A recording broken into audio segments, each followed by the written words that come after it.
It's a great day. My name is Che Brown, the Happy Entrepreneur, and welcome to the Happy Entrepreneur Show, the number one business development and revenue focused late night show in the country where we are on a mission. And our mission really is to inspire.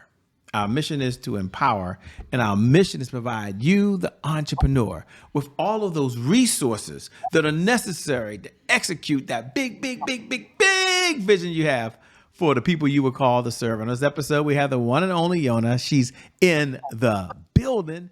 And yes, she'll be talking about a very important topic, how to be resilient in business. Sounds like an oxymoron, don't it? Let's figure that out. What's going on? How you doing, Yona? Hey, thank you so much for having me on the show. I'm excited to be here. And yes, we're talking about being resilient in business. It might sound like an oxymoron, but it is a true thing.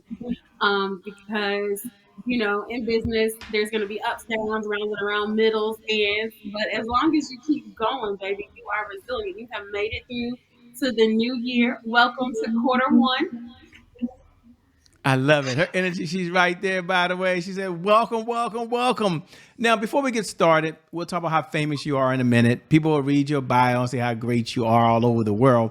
But there's got to be a question. You said, how to be resilient in business. Here's the burning question. Why are businesses struggling these days? That they need to be resilient? I mean, they've got AI, so you figure go to AI and it'll just tell them everything it needs to do. They've got social media. They can post for free, cost them nothing. So in your mind, why are businesses struggling to be successful today?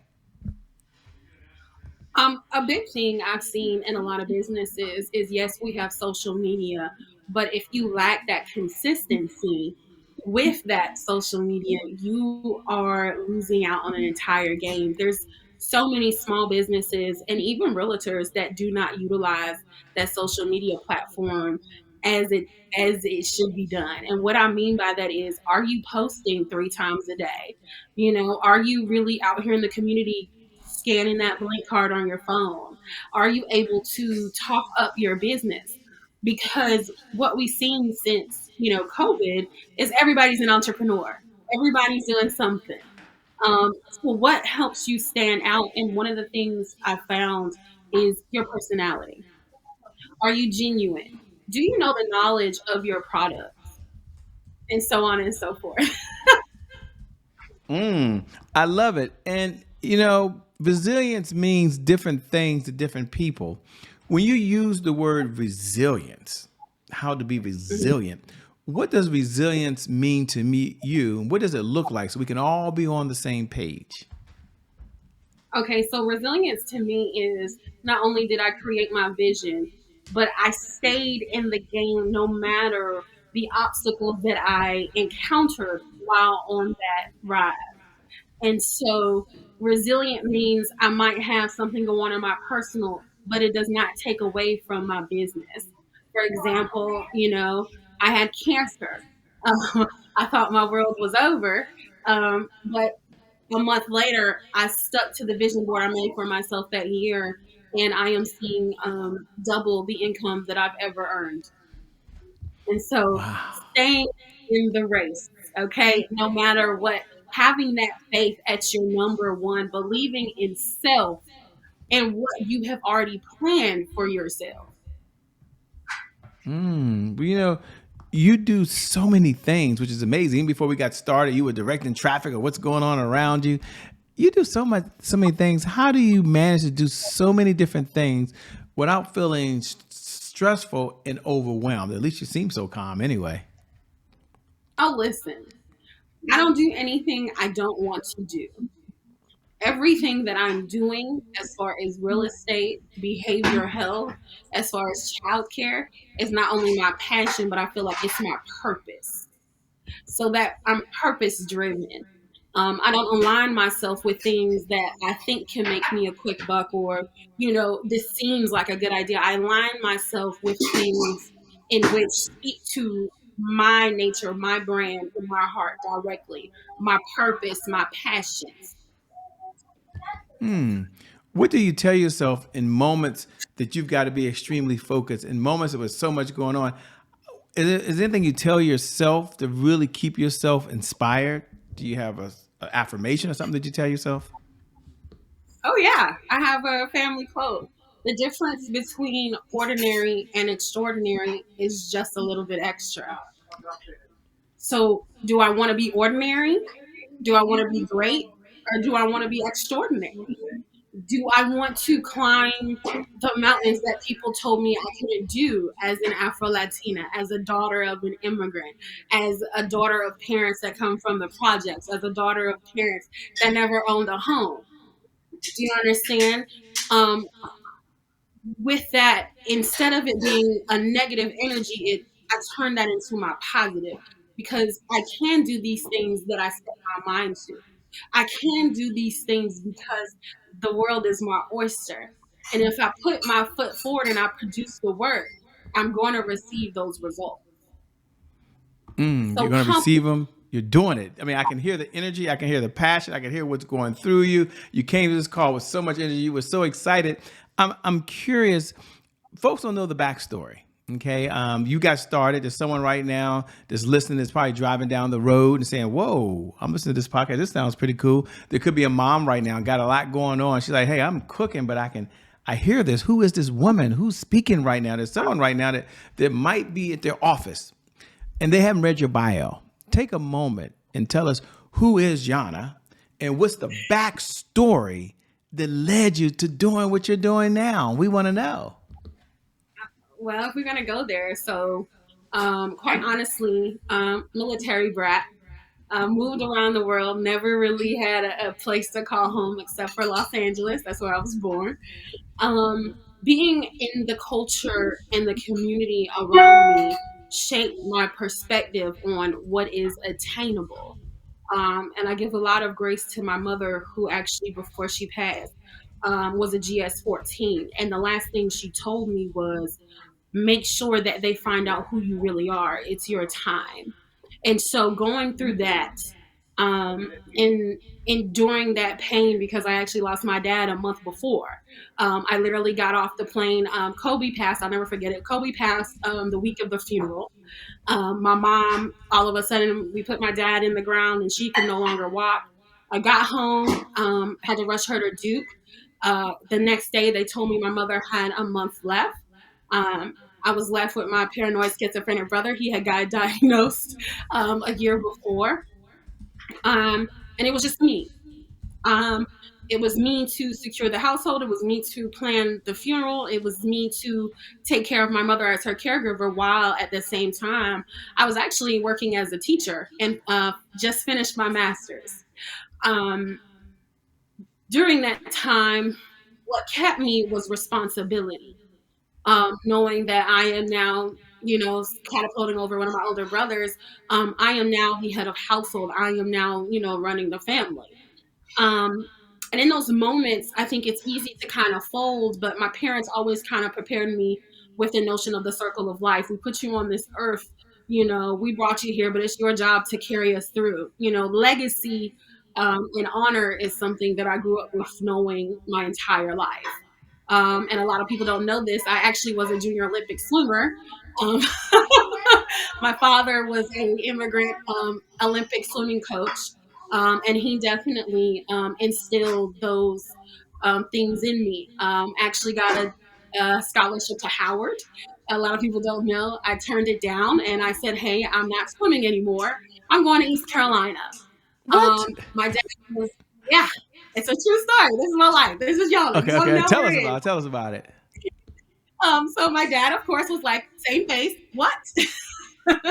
We planned this out. This is you. You've been swimming all your life. And I mean, I do have titles as the first African American to have a title in Cambridge, England, as a 10-year-old. Breaking records. I broke my first 50-meter backstroke in Los Angeles, California as 6. So it was always in me to win. Um, but the thing that I found when it was time to go to college, I said, I want to win for myself. It's one thing to get the trophy, but I wanted the gusto. I wanted, I'm not just an athlete, I'm smart. So I tested it. My mom backed me up on it, and I packed up my Trailblazer. My dad was in Cali, my mom was in Tokyo. I graduated high school in January. I said, Mom, I'm done. I'm going to go work. I got in early and I went to East Carolina. Well, mama, like a lot of black mamas said, yeah, so you have a brother that's going right after you. You're going to have to figure out how to pay for college. Okay. She gave me a year. She said, after this, you figure it out for yourself. So I did. I ended up with an academic scholarship. I made on the dean's list, my first year as a freshman. And they paid for they gave my mom, I'll never forget it. She was so happy. They gave her $10,000 back for room and board for the first semester.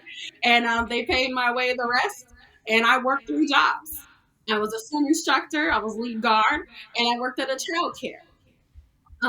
As I was the oldest, when it came time to buy my brother's books, that extra money went to my brother. Um, and I just made a way. Um, I'm a big believer in it. Doesn't matter if and anybody will tell you this, they tell you no, that's a maybe to me. I always find a way to make it a yes. Um, a lot of times people like to look at blockers or I can't do this or just feel bad. With me, instead of going negative, I always start, what can I do? And I think the importance of my success is me talking positive, not onto myself, but to myself.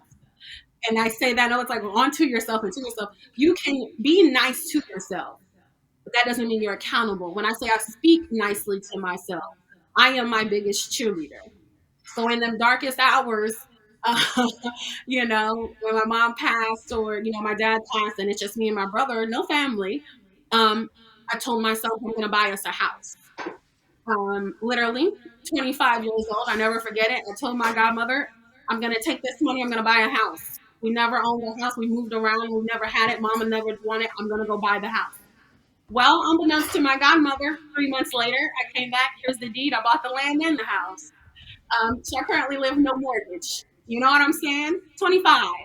I told her, I said, I'm not paying for a car. One thing my parents, thought about was debt. What black person doesn't know about debt? What person, period? Parents arguing about debt. I said, I'm never going to argue about that in my life. I went and bought a car, cash out, traded mine in. No debt there. I actually got an extra car because I said, I'm a single woman. I got a brother. I need a car. Anything happens to me, I'm by myself. So I went and bought a car. People were amazed by she didn't buy Gucci, Louis. No, they've never invested in me. What invests in me is me. What invested in me is my parents. So that financial, awareness, that financial stability was the Gucci and Louis for me. Jordan ain't never bought me nothing. He ain't never sponsored my scholarship, but Yona Simons and Yvette Simons did. So how can I keep the family legacy going? Well, I actually got cut a deal, bought the house, got all the furniture included. And from then on, I said, I can do this. 6 months later, I had a real estate license. From there, went on. I said, you know what? A year later, I'm not done. I was working as a child care director at the time. And I said, I'm going to go get an insurance license because everybody needs life insurance. I know what it's done for me. Did that. So now we're looking at this year. I had a tumor removed in 2024, August. So we're at a year now. Cancer free, didn't even know. Went into the doctor. As soon as I came out, everything's gone. So when that happens, it was like, what am I going to do now? I've done the stress. I've been the responsible one. What am I going to do for me? Mm-hmm. So I actually caught up with a friend. I met Shavonna Heron Johnson. I'm going to talk about Shavonna till the end of earth because people really don't understand what this lady's tutelage has done in my life specifically. And when I say, Shavonna, when I say Shavonna's the kind of person I can tell these things to, and we can have a real conversation. So in this year, what has really gotten my success is stabling myself with individuals that are like-minded, growing the network with people such as Alicia Quick in real estate, being willing to share my gifts with the community as a lead behavior technician. I'm going back to school to get another master's. So I guess to answer your question to the people, it doesn't stop until you stop. It doesn't stop until you what? Stop. Until you stop. You mentioned Shavonna Dr. Shavonna Heron Johnson. Where did you meet her, and what was the influence that she had on you? Oh wow! So I met Shavana through Alicia Quick, and I am a member of her Queen of the East cohort. Um, what besides the tutelage, like I said, um, the ability to be in a group that I'm able to talk finances with, and I'm able to talk business. Where she's helped me specifically is my faith in God. And I know that sounds crazy. We're talking about business, but no, that's where the piece of resilience comes in. Because as an entrepreneur, you're on your own. You know, you decided you're the business and you're going to be the business. So that faith in God to restore my energy, to just cancel out any negative thoughts, to keep me in a space where I'm confident in my moves. Um, and also just the I'm just gonna tell you, this lady has so much power over her. I I ended up doing Miss Fayetteville, something that I never thought I would do before. Um, Being a part of Miss Corporate America as Miss Fayetteville, I have been asked to mentor at my local elementary school. I have opened doors for other girls as a lead RBT to come and join and learn about businesses and get educated. I host shows for artists that are independent artists. I've been asked to manage a few. Um, just the overall connection is confidence, is a reassuring force that everything from radio, real estate, behavior is what I am meant to be doing and to not stop doing it. And you can go on. I love it. I just love your energy, by the way. What do you enjoy most about what you're doing these days? You seem to be having fun. You seem to enjoy it. It wasn't easy, but you kept going and you never quit. What do you enjoy most about helping other people these days? What I love seeing other people climb those ladders that they never thought they could.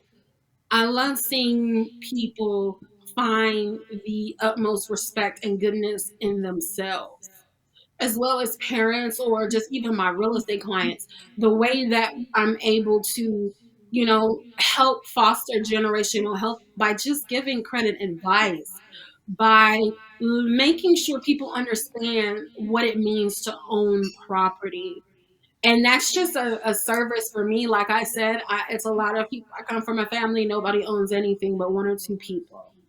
So not only am I helping the community, but I'm helping inside my family. Making sure that we are all understanding that if you put your forces together, we can all own. You can have that sense of security and also set the family up. One thing of my family, it was a running joke that if I need $20, I ain't got nobody to call. Well, my mission is I don't want just $20. If we need $100, we got to be able to call at least 50 people. Um, just overall, seeing people go from poverty to middle class or even above that is the best thing for me. And I just am a firm believer that if you put good fruit out, you're gonna get great fruit back. And I just know that that is a testament to how I'm able to do this by myself. And you guys, I'm only 32. I'm still going. Very, very young, enjoying life, by the way. And what do you say to that person that's watching right now? They're like, man, Shay, how does she find time for herself for so much that she's going on? How does she do that without feeling guilty? Shay, let her know that I'm someone, and the question for you is going to be, how do you manage this all and juggle it and still take care of yourself? That's going to be the question. But I want to frame it for the audience because someone's watching saying, Shay, will you let her know that I'm responsible for taking care of kids right now? Okay, you know that now. Someone's saying, Shay, let her know that not only I have to take care of my children, but I'm in a relationship or I have a significant other I got to take care of. Shay, can you also let her know I'm also a caregiver?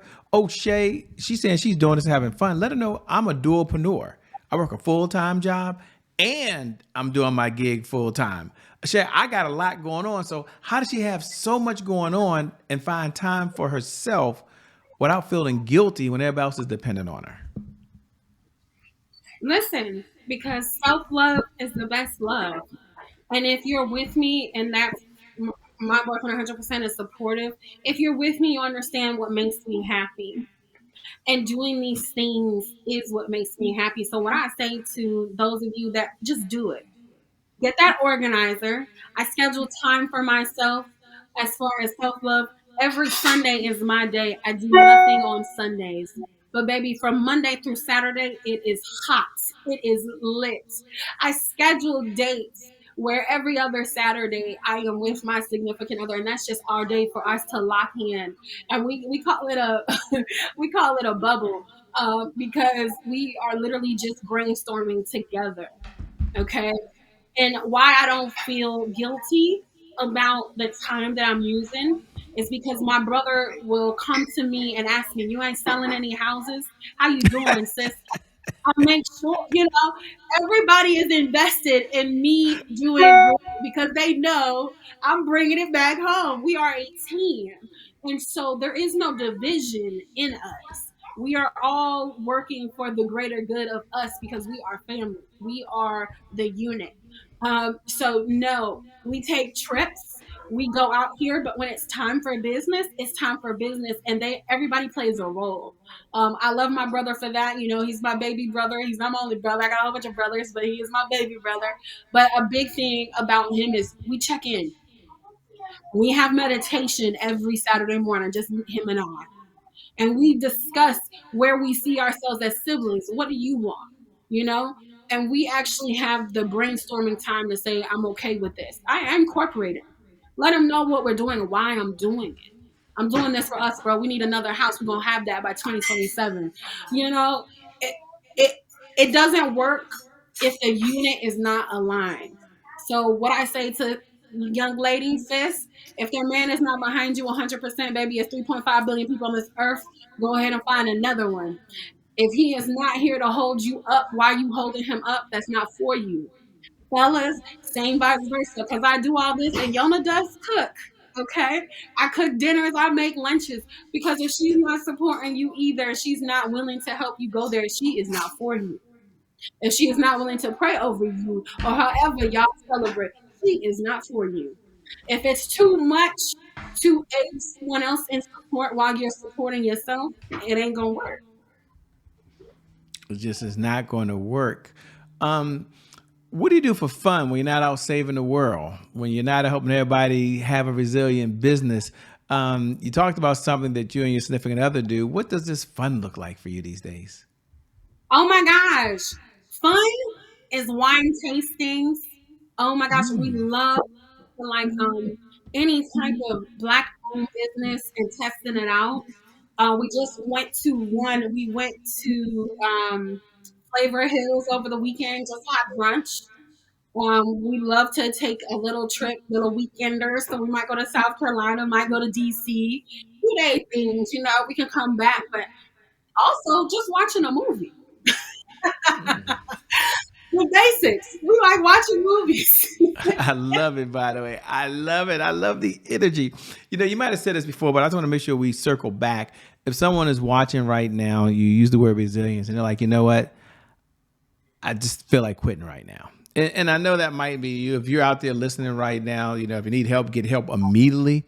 But I'm gonna ask Yana if she'll take a minute or two and just give you some words of encouragement. So you're watching right now and you've been hit with the punch, maybe you never saw it coming. Here's what her words are. So I guess the question to you is, what would you say to the person that's feeling like maybe they need to throw in the towel and quit? Sometimes God's strongest soldiers get the hardest battles. Now that's Jesus' words. But seriously, when in doubt, I love it. But no, when in doubt, try again. Because baby, it's not gonna happen if you don't make it happen. Your dreams need you. So you got 20 seconds to cry. And after that, you have 40 seconds to plot how you gonna change your perspective. And you just go, baby, go. I like it. Keep on going no matter what. As we come down the home stretch, what type of clients are you looking to work with these days? And how can people connect with you? Where should they go if they want to stay in this conversation over and beyond today? Is there a website? What should they do? Listen, I want to work with all the clients that want me. You want a house you willing to sell? You can hit me up at Yona underscore the agent. That is my real estate page. You can also, if you're in the music industry or you're just a business looking to promote yourself, I'm on 93.5 FM every Thursday at 9 p.m. You can email me at keepingitrealwithyona@gmail.com. I also host shows, open mics every second Friday of the month at Terminal 8 Bar and Lounge. You can catch me there. And then, of course, you need anything type of oof, ABA childcare consulting, or just want to say, hey, you can reach me at 910-705-7795. And that is the business line, folks. You are a natural at this. Thank you so much for being on the Happy Entrepreneur Show. It is an honor and a privilege. Can't wait to connect with you again. You're someone I've had a chance to see eye to eye, which is pretty cool, and get a chance to be here. So thank you so much. When you see Dr. Shavana, please tell her I said hello. And I love you so much. You keep flicking. And I saw your Flux Award. I'm proud of you, Che. Because this man is in a room. He be in every room. I'll be in it. He be there. So listen, tap in with Ken. You hear me? Tap in because he is the guy with the plan. And I'm so excited for all of your future endeavors, and you don't stop. Thank you so much. Thank you so much. With that being said, thank you all for joining the Happy Entrepreneur Show. I never get tired of reminding you, every night at 11 p.m. Eastern Standard Time, no matter what's going on in your life, whether you're going to that next level of success or you've been hit with the punch you never saw coming. One thing I do believe is that today is a fresh start and your best is still yet to come. Your best is yet to come. Your best is yet to come. We out of here. Peace, everybody. See you on the other side.